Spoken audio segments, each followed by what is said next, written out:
오늘 말씀 제목을 제가 그 하나님의 구원의 비밀 테바 이렇게 한번 적어봤습니다.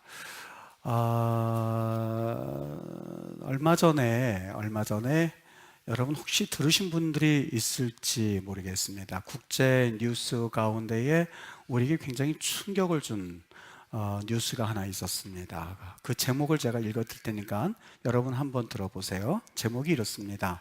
동성 결혼을 넘어서 다중혼 합법적 인정, 이런 제목이었었어요.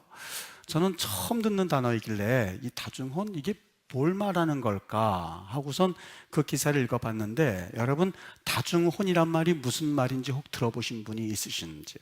다중혼, 이게 무슨 말이냐면요, 아마 여러분들도 처음 의아하게 이게 무슨 말인가 생각하시는 분들이 있을 거예요.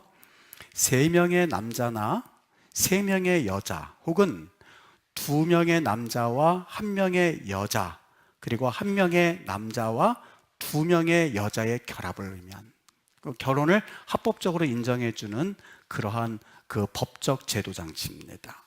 올해의 남미의 그 컬럼비아라고 하는 그 국가에서 3명의 남성 동성애자들이 처음으로 이 다중혼에 대해서 합법적으로 인정을 받고 재산권 행사를 할 수 있도록 그렇게 합법화가 되었다고 합니다. 캐나다에서도 올해 안으로 이 다중혼에 대한 이 쟁점이 부각이 되어서 합법화 움직임이 될 것으로 예상을 하고 있는데, 사실 이것이 여러분과 제가 살고 있는 현 시대의 상황이고 모습입니다. 여러분, 또 한 가지 제가 언젠가 한번 말씀드린 적이 있었는데, 소아성의 합법화라고 하는 그 법안이 이제 만들어지는 그러한 그 가운데 있다는 것을 아시는지요? 어린 사춘기 아이들에게 이 성적인 충동을 느끼는 그런 소외 성애증입니다. 사람들이 이것을 병이라고 생각을 해서 이제는 사실 이러한 일에 대해서 법적으로 금지가 됐었는데, 미국 심리학회가 소아성애가 또 하나의 성적 취향의 일부다라는 그 논지를 중심으로 해서 사실 이것을 합법화하려는 그런 움직임이 일어나고 있습니다. 이제는 이 성적인 문제가요, 이 사람과 사람과의 문제를 넘어서서 유럽에서는 그것을 가지고 그러느냐고 그렇게 말할 수 있습니다만 그렇지가 않습니다. 노아의 홍수가 있기 전에 이전 시대만 했었어도 사실 지금과 전혀 다른 세상이었습니다. 완전히 다른 세상이었습니다. 그때는 큰 기품의 샘물과 하늘의 창문샘이 터지기 이전 세상이었거든요. 그래서 노아 홍수 이전의 사람들은 사실 1000년 가까이 살았던 것을 성경을 통해서 알 수가 있습니다. 자녀를 낳는 것도 지금처럼 20년 내지 30년만 낳은 것이 아니라 수백 년에 걸쳐서 자녀를 낳았거든요. 여러분, 지금 인구가 65억인데 창조과학회에서 그동안 그 당시의 인구가 몇 명인가 하고 그걸 추론해 봤더니 여러분 몇 명이나 될 것 같습니다. 그렇습니까?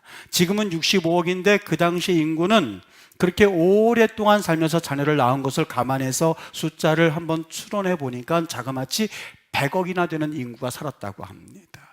노아의 홍수 이전에는 자외선이 아예 없거나 사실 적었기 때문에 이런 일이 가능하지 않았겠는가라는 추측을 합니다.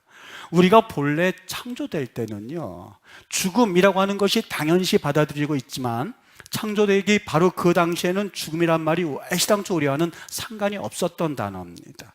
세상의 모든 우리 하나님께서 창조해 주신 그 창조 환경 가운데 인간은 사실 행복하게 영원토록 살도록 창조가 되었거든요. 그런데 인간에게 죽음이라고 하는 것이 정해진 사건이 있었는데, 그게 바로 인류 최초의 범죄 사건 때문에 그랬습니다. 하나님이 따먹지 말라고 한 그 선악과 나무를 따먹음으로 인해서 첫 번째는 하나님과 우리 사이의 관계가 끊어졌습니다. 두 번째는 하나님과의 관계가 끊어진 인간 존재의 수명이 한계가 있어서 이제는 죽음이라는 것을 맛보게 되어지는 그러한 상황에 처한 것이 인류의 어떻게 보면 고통의 시작이었었던 것이죠. 그때부터 사실 우리는 하나님의 뜻을 따라서 움직이고 하나님이 기뻐하시는 모습을 따라서 살아가기보다는 자기의 욕심, 자기의 생각이 우선시화하는 인류 최초의 죄악이 낳는 범죄의 길로 들어서기 시작했습니다. 여러분, 사탄이 아담에게 한 것은 오직 한 가지였습니다. 죄 짓는 일이었었습니다. 하나님의 그 말씀에 사실 불순종하는 그 죄를 심어놓고 나서 물론 지혜가 뺏긴 것도 아니고 능력이 빼앗긴 것도 아니고 에덴 동산의 그 어떤 것을 빼앗긴 것은 아니었습니다만 대신 한 가지, 하나님께 불순종해라, 그것을 빼앗고 나서는 그때부터 하나님과의 관계가 끊어지고 죽음이 시작되었었던 겁니다. 사탄은 사실 우리 인간에게서 그 하나만 빼앗으면 모든 것을 다 빼앗을 수 있다는 것을 잘 알고 있었던 거죠. 그래서 인류 최초의 인간이었던 아담과 하와는 나는 더 이상 하나님 말씀대로 살지 않을 거야 라는 어리석은 선전포고를 하고 인간은 사실 죄악의 구렁이로 빠져들기 시작했습니다. 여러분, 참 무섭죠. 이 죄라고 하는 것이 특성이 있는데 사실 확장성이라는 특징이 있습니다. 죄는 그 죄로 끝날 것 같지만 그 죄는 점점 확장이 됩니다. 제가 조금 전에 말씀을 드렸습니다만 동성애가 죄인 것을 알고 있습니다만 사실 많은 국가들에게서 그 얘기가 논의되다 보니까 그런가 보다 하고 지나가는 사이에 그 죄가 또 다른 죄를 낳았어요. 그 죄는 또 다른 죄를 낳고 이제는 그 성적인 범죄가 사람과 사람과의 차원을 넘어서는 또 다른 차원의 것으로 발전하는 광경을 보면서 이 죄가 얼마나 무서운가 하는 것을 우리로 하여금 알려줍니다. 여러분, 하나님께서 우리에게 금하신 것이 있는데 잘 한번 들어보세요. 히브리서 13장 4절 말씀에 보면 하나님이 심판하시겠다고 말씀을 하셨는데 뭐라고 말씀을 하시냐면 음행하는 자들과 간음하는 자들을 심판하시리라 라고 말씀을 했습니다. 여러분, 참 이상하죠. 하나님께서는 모든 죄를 다 심판하시는 분입니다. 죄를 용납하지 않으시는 하나님이세요. 그런데 그게 하나님의 속성인데, 그런데 하나님께서 특별히 이 두 가지를 지적하셨는데 하나는 음행하는 자들과 또 하나는 간음하는 자들을, 그 두 가지를 꼬집어서 주님께서 말씀하셨어요. 여러분, 이상하지 않습니까? 하나님께서 모든 죄에 대해서 심판하시는데 그냥 죄를 지은 자들을 심판하시리라 하면 될 것을 죄를 지으면 심판받는데 음행하는 자들과 간음하는 자들을 톡 집어서 하나님께서 심판하실 거야 라고 말씀을 하셨어요. 여러분, 성적인 모든 죄도 하나님이 미워하시지만 특별히 잘 들으십시오. 성적인 죄를 하나님은 전혀 기뻐하지 않으세요. 물론 모든 죄도 기뻐하지 않으시지만 이 두 가지 범죄, 음행하는 자들과 간음하는 자들 톡 집어서 이야기하신 것을 보면 하나님께서 이 성적인 범죄만큼은 하나님이 너무너무 싫어하는 죄구나 하는 것을 우리로 하여금 느끼게 할 수 있는 대목 아니겠습니까? 소돔과 고모라가 멸망을 했잖아요. 그런데 이 소돔과 고모라의 멸망 원인이 어디 있었냐면 유황불이 떨어지고 그래서 뒤집어 엎어지는 그러한 일들을 겪게 되는데 그들이 이 죽음의 길을 들어서는 이유가 한 가지 있었는데 우리가 그 말씀을 가만히 읽어보면 그 안에는 이미 동성애가 있었고요, 집단 성적 문란함이 있었다는 것을 그 성경을 읽으면서 문맥 가운데서 찾아내게 돼요. 여러분, 소돔과 고모라가 멸망한 이유가 인류가 지은 그 죄가 점점 증폭이 되어서 나중에는 성적인 범죄가 더 이상 걷잡을 수 없을 때에 하나님께서 유황불로 심판하셨다는 것을 기억하셔야만 합니다. 오늘 홍수 심판 이야기를 하는데 홍수 심판 이전에 여러분이 한번 나중에 자세히 읽어보십시오. 6장 1절서부터 4절에 보면 거기에 성적인 범죄에 대한 이야기가 나옵니다. 하나님의 아들들이 사람의 딸들을 아내로 삼는 내용이 나오는데 이것이 무슨 뜻인가 하고 다들 여러 의미를 가지고 추측을 합니다만 내용은 분명합니다. 하나님 나라에 속한 자녀들과 세속에 속한 자녀들이 성적 문란함이 일어나는 광경을 우회적으로 표현했었던 거예요. 세속과 경건의 구별이 없어지고 하나님의 아들들이 정말 하나님 앞에서 옳게 살아나가야만 했었던 사람들이 이제는 타락하여서 성적인 문란에 접어드는 그 광경이 시작이 되는 것이 6장 사건이었었고, 하나님께서 이 광경을 보시고 5절과 6절에서 뭐라고 말씀을 하냐면 여호와께서 이 모든 계획이 악할 뿐임을 보시고, 사람이 하는 그 계획들이 악할 뿐임을 보시고, 그 다음에 땅 위에 사람 지으셨음을 한탄하사 마음에 근심하셨다, 이렇게 되어 있습니다. 땅 위에 사람 지으셨음을 한탄하사 마음에 근심하셨다. 여러분, 죄에 대한 대가는 무섭거든요. 하나님의 심판이거든요. 인간의 죄에 대해서 채찍질을 들고 또 그 인간에 대한 여러 가지 잘못에 대해서 하나님께서 벌하시는 것이 분명한데, 그 중에 하나님께서 분명한 심판을 주셨는데 그게 바로 홍수 심판이었었어요. 여러분, 잘 한번 기억해 보세요. 하나님은 공의로운 분이셔서 하나님은 우리에게 잘못한 범죄를 용납하시는 분이 아니세요. 그런데 여기에 하나님의 속성과 상충되어진 듯한 모습이 하나가 있는데, 하나님은 사랑이 많으셔서가 아니라, 여러분, 하나님은 사랑이 많으셔서가 아니라 하나님 자체가 사랑이세요. 하나님 이퀄 사랑이에요. 하나님 자체가 사랑이고 사랑 자체가 하나님이거든요. 이 하나님의 속성으로 봤을 때에 인간이 심판받고 인간이 멸망당하는 것에 대해서 하나님이 한탄하시고 근심하실 수밖에 없었던 거예요. 여기 한탄하사 근심하사는 왜 하나님이 지으시고 후회하셨나, 이 말씀이 아니라요. 그 말씀이 아니라 하나님께서 이 공의로 인하여서 그들의 죄를 심판하셔야만 되는데, 사랑 되시는 하나님의 속성으로 봤을 때 그게 너무나 마음이 아프신 거예요. 그래서 이것을 어떻게 할까, 여기 딜레마가 빠지게 되었던 거죠. 그래서 하나님께서 구원의 계획을 세우셨는데 그 구원의 계획이 바로 방주 사건이었었던 거예요. 여러분, 우리가 흔히 생각하기를 방주를 그거 배 지어서 구원해 주셨죠? 이러는데 아니요. 여기에는 방주의 의미는 배 이상의 의미가 담겨져 있습니다. 일반적으로 배라고 그러면 어디 타고 갈 때 배를 쓰지 않습니까? 그리고 목적이 있는 것, 또 어디 가야 하는 목적이 있는 것이 배이지 않습니까? 그런데 방주는 최소한 목적이 있는 배가 아니었었어요.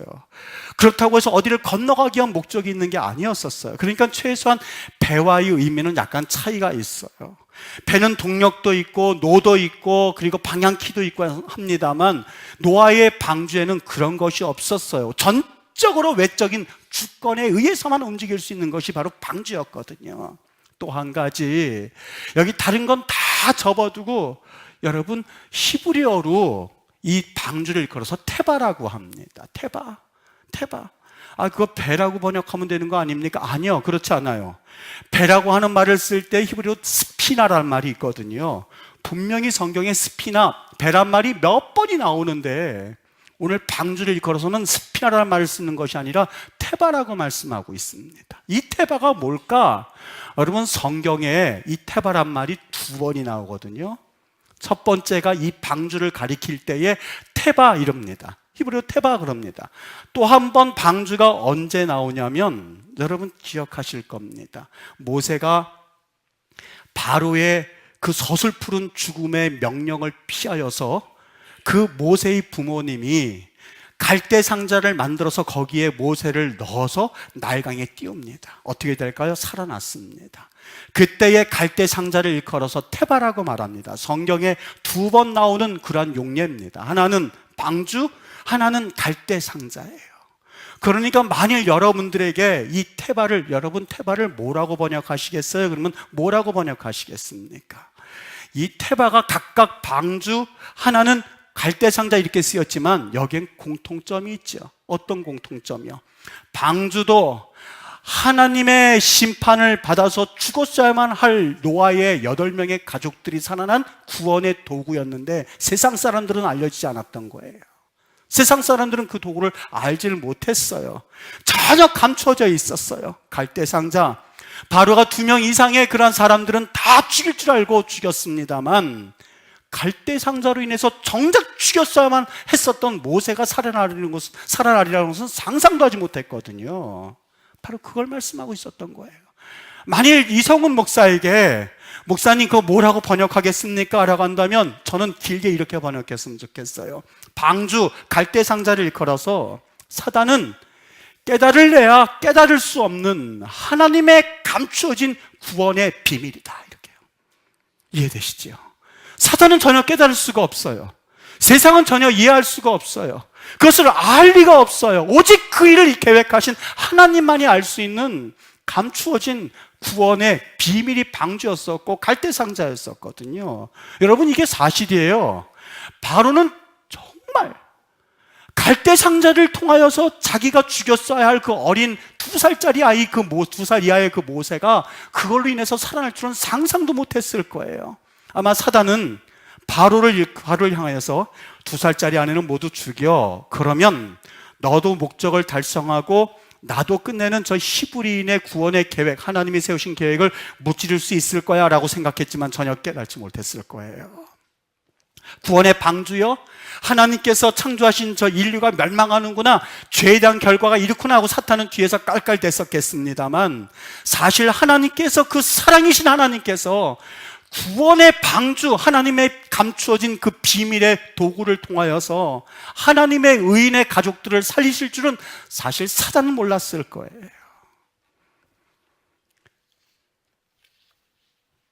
사탄은 하나님이 사랑하시는 인간이 죄를 짓게 하고 결국에는 멸망길을 가도록 그렇게 인도했습니다만, 하나님은 사탄은 전혀 이해하지 못하고 전혀 깨닫지 못하는 구원의 계획, 다시 말하면 테바를 만들어서 하나님의 계획들을 차근차근히 이루어 가셨던 것을 성경에서 볼 수 있죠. 여러분, 이 구원의 방주의 이야기를 제가 왜 하냐면, 우리가 성경을 읽을 때 아주 대원칙이 한 가지가 있습니다. 무슨 원칙이냐면, 성경에는요 좀 어려운 말이긴 하는데 예표론, 타이폴로지라고 하는 게 있어요. 예표론, 그 말의 의미는 뭐냐면, 쉽게 제가 말씀을 드리면 이렇습니다. 우리 극장에 가면은요, 그 영화 상영을 하기 전에 예고편이라는 게 예전에 있었어요. 예고편. 그 예고편, 아마 우리 텔레비전에서 종종 드라마 볼 때 예고편을 보여주지 않습니까? 예고편의 목적이 뭔가요? 사람들로 하여금 이제 정말 그 드라마가 시작이 될 때 이런 내용이지 않겠나 하는 것을 미리 약간 맛배기로 보여주는 거예요. 그러면 사람들이 그 예고편을 보면서 본편이 어떻게 될 거다라는 것을 상상하지 않겠습니까? 바로 이 목적이에요. 구약 성경에는 많은 이야기가 있는데 이게 전부 다 예고편이에요. 무언가를 보여주기 위해서, 어떤 것을 말씀하기 위하여서, 그리고 어떤 이야기를 하기 위해서 예고편을 많이 보여주고 있는데, 그 예고편을 읽다 보면, 구약의 이야기를 읽다 보면 사실 우리가 어떤 본편을 상상해야만 하냐면 바로 예수 그리스도를 상상하실 수 있으셔야만 해요. 그래서 이 구약 성경에는 예수님에 대한 예고편이 굉장히 많습니다. 이를테면 출굽 당시에 유월절 어린 양 사건이요. 이것은 뭐에 대한 예고편이에요? 바로 예수 그리스도가 십자가에 달려서 돌아가실 것을 미리 예고해주는 그러한 예고편 이야기가 바로 유월절 이야기였었어요. 그리고 광야의 노뱀 이야기, 출애굽기도 그렇고 레위기도 그렇고 광야의 노뱀 이야기가 어떤 이야기겠습니까? 노뱀을 쳐다보는 자는 살리라라고 하면서 질병에 걸렸던 사람들이, 그리고 뱀에 물렸던 사람들이 끝내는 그 노뱀을 보고 살아나지 않습니까? 예수 그리스도를 보여주기를 원했던 거예요. 모두 죽어야만 할 인류가 예수 그리스도의 십자가에 달려 돌아가실 예수 그리스도를 보기만 하면, 그분을 모셔드리기만 하면 그분으로 인하여서 살 수 있다고 하는 것을 미리 보여주기를 원했던 거예요. 민수기도 그렇고 신명기도 그렇고 그리고 여호수아도 그렇고 계속해서 예수 그리스도에 대한 이야기를 보여주기 위한 것이 바로 예고편의 목적이었던 것이죠. 여러분 어떻습니까? 노아의 방주는, 노아의 이야기는 하나님께서 인간의 범죄로 인해서 심판받아서 영원히 죽었어야만 할 것들을, 그것으로 인하여서 마음 아파하시는 하나님께서, 하나님이 내가 이런 계획을 세워놓을 거야 라는 것을 미리 보여줬던 사건인데, 그 방주는 예수님의 구속 사건을, 예수님께서 이 땅에 오셔서 우리를 구원하실 것을 미리 보여주었던 사건이었던 거예요. 문제는 사람들이 이걸 믿질 않아요. 심판이 올 겁니다 하는 사실을 믿지를 않습니다. 마치 그 당시에 수많은 사람들이 이제 곧 비가 올 거야 라고 했을 때, 아이 무슨 소리야, 지금 저렇게 햇빛이 쨍쨍 내리쬐고 있는데 뭔 소리 하고 있는 거야. 그리고 배를 지으면 바다에 지어야지, 저게 배도 아니고 뭐도 아니고 왜 산에다 짓는 거야 라면 사람들이 비웃었을 거예요. 마치 그것처럼 말입니다. 사람들이 믿지를 않습니다. 심판이 있습니다, 천국이 있습니다, 지옥이 있습니다 이야기해도 목사님 조금 너무 고지식한 거 아니에요? 그래요. 믿지를 않아요. 120년 동안 방주를 지으면서 방주에 들어가야만 살 수 있다고 하는 것을 아마 노아가 상징적으로 보여주었음에도 불구하고 아무도 믿지 않는 것처럼 이 시대에서는 성적인 범죄 그리고 많은 범죄함에도 불구하고 하나님이 심판할 것을 전혀 믿지를 않습니다. 마태복음 24장에 가서 보면요, 이렇게 말합니다. 노아의 때와 같이 인자의 임함도 그러하리라. 어느 날 갑자기 노아의 그 때에 비가 내렸던 것처럼 예수 그리스도가 오는 것도 이와 같으리라. 홍수 전에 노아가 방주에 들어가던 날까지, 마지막 날까지 사람들이 먹고 마시고 장가들고 시집들고 그렇게 있으면서 홍수가 나서 그들을 다 멸하기까지 그들이 깨닫지 못하였으니, 그때까지 왜 비가 내린지 깨닫지 못하고 사람들은 죽어갔거든요. 인자의 임함도 이와 같으리라. 우리도 그렇게 된다고 하는 거예요. 그렇게 된다고 하는 거예요. 120년 동안 방주를 지으면서 비가 올 거야, 심판 올 거야 라고 하는데 끝내는 그들이 다 멸절하기까지 그럼에도 불구하고 깨닫지 못했던 시대가 오늘 여러분과 내가 살고 있는 시대예요. 그러니까 어때요? 여러분, 그것을 깨닫고 그 심판이 임할 거야, 그것이 믿어지는 사람들은 복된 사람들이라고 하는 거예요. 아무리 이야기해도 웃으면서 먹고 마시면서 시집가면서 마치 영원히 살 것처럼 장가들어서 불심판을 이야기해도 마음속으로 웃는다는 거예요. 지하 벙커를 만들어 놓고 아무리 무슨 짓을 하여도 사실 하나님이 심판하시려고 하시면 그 심판에서 벗어날 사람은 아무도 없음에도 불구하고 사실 그 심판을 믿지를 않습니다. 여러분, 노아의 시대에 살던 당시의 사람들이 노아의 방주를 보고 비웃었던 것처럼 사람들은 기독교가 너무나 독선적이지 않느냐고 이야기합니다. 예수님에게만 구원이 있느냐? 왜 다른 데는 구원이 없다고 말하고 예수께만 와야 된다고 이야기를 하느냐라고 말합니다. 그런데 여러분 아십니까? 방주의 문이 오직 하나였었거든요. 그 문으로 들어와서 그래서 방주 안으로 들어갈 수밖에 없었거든요. 예수님이 이 광경을 보시면서 아마 이 광경을 생각하셨던 것 같아요. 요한복음 10장 9절 말씀에 이런 말씀을 하신 적이 있습니다. 내가 문이니 누구든지 나로 말미암아 들어가면 구원을 얻으리라. 누구든지 나로 말미암아 구원을 얻으리라. 그런데 그 말씀이요, 잘 읽으면요, 내가 문이라고 말하지 않고 내가 해수나라고 되어 있습니다. 해가 덜한 뜻이거든요. 다시 한번 번역해서 말씀을 드리면 내가 그 문이니, 예수님의 마음 가운데 뭐가 있었어요? 너희들 방주 기억하잖아. 방주에 그 문이 하나였었지. 내가 그 문이야. 무슨 얘기예요?